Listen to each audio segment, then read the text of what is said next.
नमस्कार मंडळी, चला तर आज आपण बनवणार आहोत मिक्स डाळीची अप्पे. तर त्यासाठी मी 1 वाटी चण्याची डाळ, 1 वाटी उडदाची डाळ आणि 1 वाटी मुगाची डाळ, त्याचप्रमाणे 1 वाटी मसूर डाळ घेतलेली आहे. आणि याप्रमाणे 3 वाट्या तांदूळ घेतलेले आहे. 4 वाटी डाळ आणि 3 वाटी तांदूळ असं मी प्रमाण घेतलेलं आहे. आणि आता त्याला मिक्स करून घ्यायचं सर्व डाळींना. आणि पाहू शकता सर्व डाळींना मिक्स करून घेत आहे, तांदूळ आणि डाळींना. आणि सालवालीच डाळ घेतलेली आहे. सालीमुळे अप्पे छान अशी चवीला लागते. आणि स्वच्छ धुवून घेतलेली मुरू द्यायची आहे. आणि सकाळी 11 वाजता आता हे मी धुवून मुरू द्यायला ठेवलेले आहे. आणि आता संध्याकाळचे 7 वाजता चांगलं धुवून घेतलेलं आहे. आपल्याला डाळीची साल काढून घ्यायची नाही आहे. साली सगट आपल्याला वाटून घ्यायचं आहे. आणि हे वाटून घेत आहे अप्प्याचं. आणि मस्त असं बारीक वाटून घ्यायचं, जास्त जाडही नाही आणि बारीकही नाही. पाहू शकता असं मस्त हाताला असं लावून पाहायचं. रखरख वाटल्यास पुन्हा एक गिरकी मारून घ्यायची मिक्सरला. आणि हे पहा सर्वच मिश्रण डाळीचं वाटून झालेलं आहे. आणि आता पहा एवढं आपलं हे मिश्रण झालेलं आहे. आणि डब्बा बंद करून रात्रभर ठेवून दिलेला आहे. आणि सकाळी पहा किती फुललेलं चांगलं मस्तपैकी खमीर आलेलं आपल्या मिश्रणाला डाळीच्या.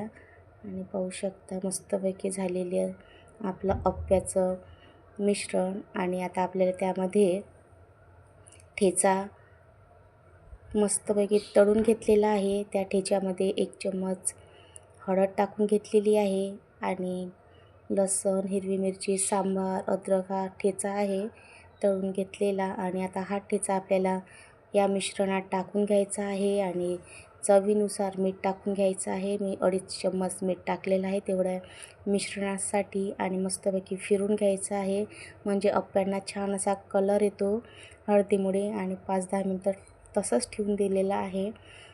आणि हे नंतर अप्पे पॅनमध्ये थोडं तेल टाकून आपल्याला हे मिश्रण टाकून घ्यायचं आहे. आणि पाहू शकता छानपैकी फिरून घेत आहे आणि मिश्रण अप्पे पॅनमध्ये टाकून घेत आहे.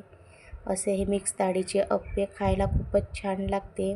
थोडी मेहनत आहे, पण खाण्याकरिता काही हरकत नाही तेवढी मेहनत करायला. आणि पाहू शकता मस्तपैकी झालेले अप्पे एका साईडनं. मधातली जे अप्पे आहे ते पटकनच असे शिजून येतात. आणि त्याच्यामुळे मी ते पटकन आधी पलटून घेत आहे. पाहू शकता साईडच्या अप्प्यांना थोडा वेळ लागतो, तरी 10 मिनटं मंद आचेवर होऊ द्यायचं, म्हणजे छान असे खरपूस भाजून येते. जास्त मोठ्या फ्लेमवर अप्पे शिजू द्यायचे नाही, मंद आचेवरच होऊ द्यायचे. आणि लाईट गेलेली आहे वेळेवरच. तर आता ठेचा करायचा होता आणखी. तर ठेचा हे आपल्याला दगडी खलबत्त्यात करून घ्यायचा आहे. मिरची भाजून घेतलेली, लसण आणि जिरं टाकून घेतलेलं आणि मीठ टाकून घेत आहे.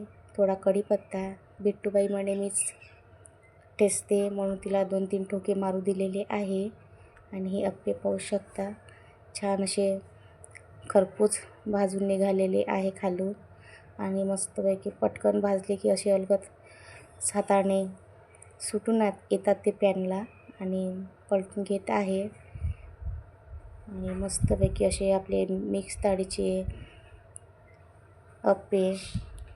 आणि आता ठेचा तळून घेत आहे. ठेच्यासाठी भरपूर असं तेल टाकून घेतलेलं कढईमध्ये. आणि ठेचलेला जो आपला मिरचीचा ठेचा आहे तो त्या तेलामध्ये तळून घ्यायचा आहे. आणि हे जे अप्प्याचं मिश्रण आपण केलेलं आहे, तर आज दिवसभर अप्प्यांचाच बेत आहे.